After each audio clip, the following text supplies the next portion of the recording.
Question है तो मैं एक आपको करके दिखा देती हूँ कि किस तरीके से होगा। क्वेश्चन है हमारा x3y-2z/xg और हमें वैल्यूज गिवन है कि x जो है वो 3 के इक्वल है, y -1 के एंड g -2 के।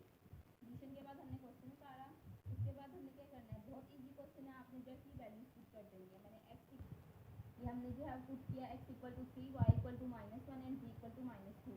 अब x की जगह पे हमने पुट किया 3 उसका क्यूब, y की जगह पे -1 -2 और g की जगह पे -2, x की जगह पे 3 एंड g की जगह पे -2।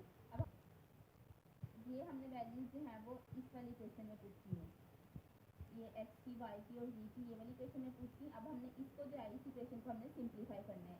ये चीज़ 3 का क्यूब लिया हमने, वो होता है हमारे पास 27।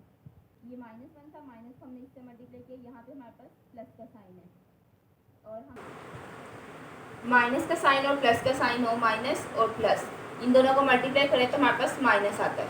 ये मल्टीप्लाई में मैं प्लस या माइनस में नहीं बता रही, मैं सिर्फ वो वाले साइन से बता रही हूँ आपको कि जब माइनस और माइनस होगा तो हम इस मल्टीप्लाई हो रहे होंगे साइन, तो हमारे पास प्लस आएगा।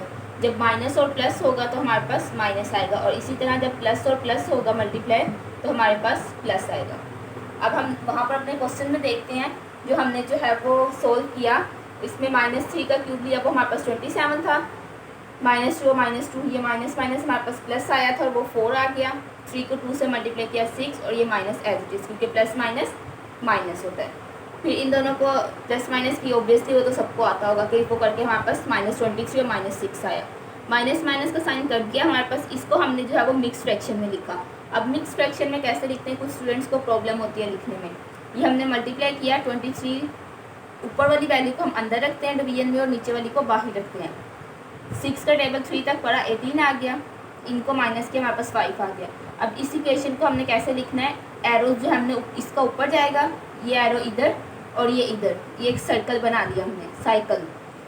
3 इधर है, इसका एरो इस साइड पे जा रहा है, इट्स मीन हम जब लिखेंगे तो 3 हमारा इस साइड पे आ जाएगा। 6 का एरो नीचे जा रहा है, 6 नीचे, और 5 का एरो ऊपर आ रहा है तो 5 ऊपर। ये हमारा सिंपलेस्ट वे था और ये इसका आंसर है। Thank you so much. अगर आपको कुछ नहीं समझ आया तो आप पूछ सकते हैं।